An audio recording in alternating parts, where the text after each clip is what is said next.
Audio Jungle. Radhe Radhe दोस्तों, welcome back to my another vlog. जैसे कि आप लोगों ने मेरा रामलीला का पार्ट 1 देखा होगा, तो ये है रामलीला का पार्ट 2। मैंने आपको बताया था कि मैं सूपनखा का एक अलग से पार्ट डालूंगी, तो ये वही है। तो ये है मेरी फ्रेंड जो रोल प्ले कर रही है सूपनखा का। तो ये आप देख सकते हैं, ये सूपनखा बन के आई है। और आपको पता है कि सूपनखा कौन थी? सूपनखा थी रावण की बहन, यानी आदिपति लंका श्री रावण की बहन थी सूपनखा। तो ये अपनी पंचवाटिका में आती हैं, टहलती हैं, वहाँ नृत्य करती हैं, क्योंकि ये उन्हीं की वाटिका थी। तो ये वहाँ पे मनमोहित होकर अपने नृत्य को प्रस्तुत कर रही हैं। इसी के दौरान इनकी निगाह पड़ती है श्री रामचंद्र जी पे। तो ये इनको देख के एकदम मोहित हो जाती है। ये कहती हैं, अरे इतना अद्भुत, सुंदर और प्यारा स्वरूप किसका है? ये कौन है? मैं इनसे पूछना चाहूँगी कि ये कौन है? क्या ये मुझसे प्रेम रचाएंगे? क्या ये मेरे को अपनी अर्धांगिनी बनाएंगे? मैं तो रावण की बहन सूपनखा हूँ, तो ये मुझे बिल्कुल मना नहीं करेंगे। तो चलो मैं इनसे बात करती हूँ। लेकिन ये इतनी लज्जित होती है इनसे बात करने के दौरान कि इनसे कुछ पूछ ही नहीं पाती हैं। लेकिन फिर भी इठला के, शर्मा के, इतरा के ये चाहती हैं कि मैं इनसे बात करूं। तो ये पहुंच ही जाती हैं और ये इनसे पूछती हैं, वचन बहुत मुस्काई, तुम सम पुरुष नमो सम नारी, यह संयोग विधि रचा विचारी।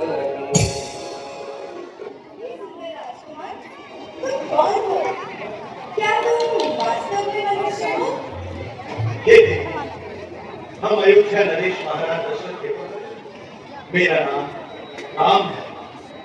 परंतु देवी, आप इस निर्जन वन में अकेली कैसे भ्रमण कर रही है? आप कौन है?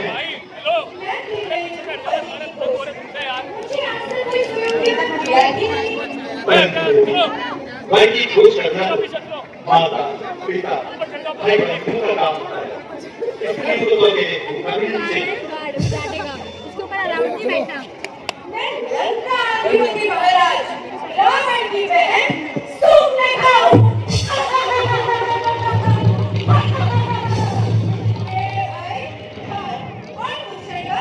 यही साम्राज्य है, परंतु शाम की यदि मैं खूब भी न फेंकती तो तुम्हारे जैसे सुयोग्य मुझे कहाँ से मिलता?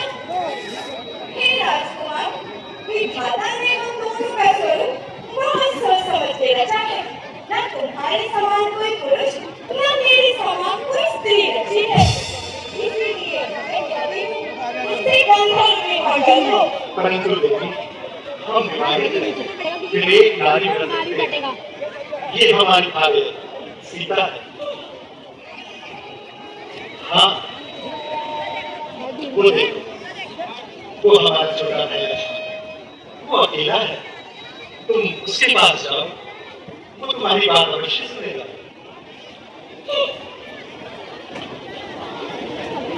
इन चारों भाइयों की शादी के साथ नहीं हुई थी। लखनऊ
सुनो मैंने बोला कि गाड़ी उतार देगा काउंटर में गाड़ी में उतार दिया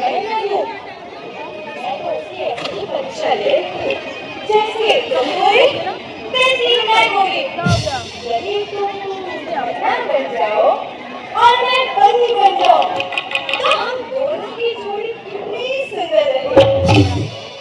सुंदरी सुन मैं उनकर दासा, पराधीन नहीं दोष पासा, प्रभु स्वर्ग कौशलपुर राजा, जो कुछ करे उन्हें सब साजा। हे सुंदरी, मैं तो उनका सेवक हूँ और उनकी आज्ञा के बिना सांस लेना भी पाप समझता हूँ। वे कौशलपुर के राजा हैं और सब प्रताप से समर्थ हैं। हम मुझे उनके पास जाओ, इस बार हम तुम्हारी अवश्य सुनेंगे।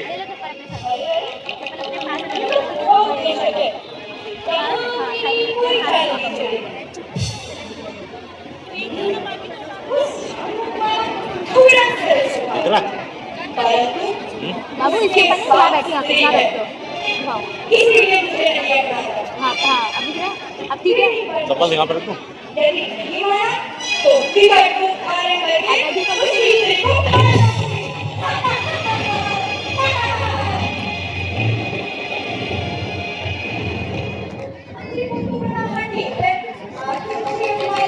हे देवी, एक बार फिर जाओ, वो अवश्य तुम्हारी बात सुनेगा। अरे इसे छोड़ भी दो और मुझे अपना लो। ऐसे शब्द कहते नहीं, जितने करते रहे, तुम मजबूर रहे। मैंने आज के संसार में तुम जैसी निर्दयी स्त्री नहीं देखी। देख ले सब गुस्सा देख ले उस दिन भी ऐसे कर रहा था नहीं अपनाओगे? बताओगे? क्या तुम भी मुझे नहीं अपनाओगे? नहीं, नहीं? नहीं, नहीं? नहीं। तो ठीक है, मैं अभी अपने अपमान का बदला लेती हूँ।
तुम्हें क्या, तुम तो रात दिन रात करने में लगे रहते हो, खराब आगे मरने बताने रहते हो।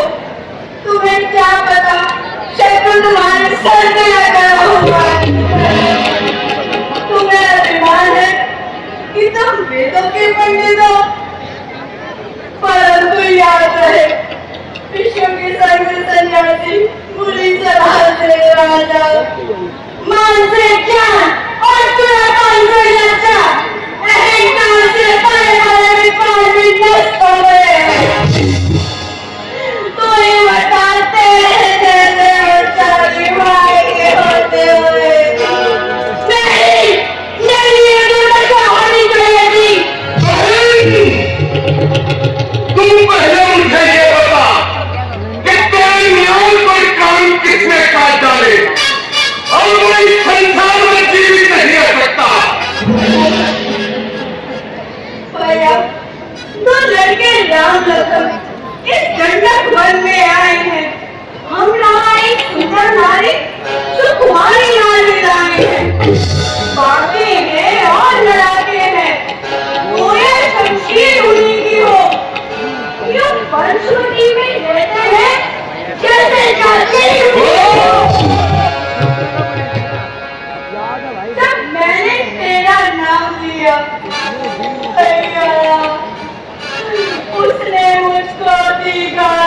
तुम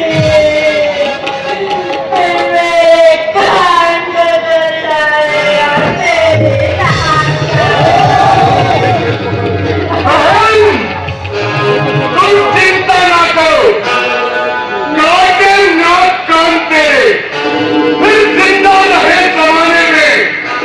अरे टूटे बीच भुजा मेरी, लालच है शब्द उठाने में। नाक गई तो गई, अपनी नाक बचा लो तुम।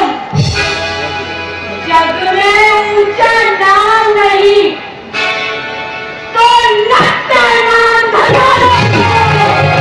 स्वरूप दिखे, जिस प्रकार उन्होंने तेरे नाक और कान काट कर मेरे मान और प्रतिष्ठा पर बट्टा लगाया है, मैं भी उसी प्रकार उनकी सुंदर स्त्री का हनन करके उनके मान और प्रतिष्ठा को सदैव सदैव के लिए पृथ्वी पर लाऊंगा।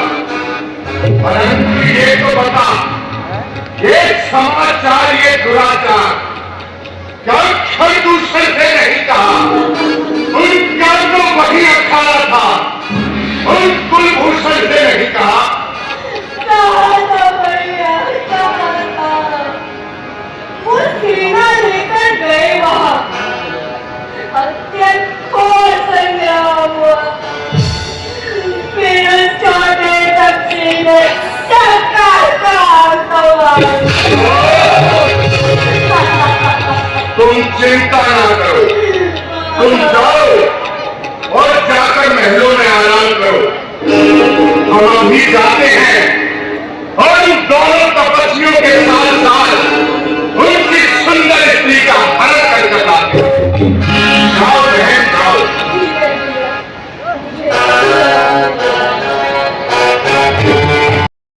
वीडियो अच्छी लगी हो तो वीडियो को लाइक करें, चैनल को सब्सक्राइब करें और अच्छी वीडियोस देखने के लिए बेल आइकन को प्रेस करें। Thank you for watching.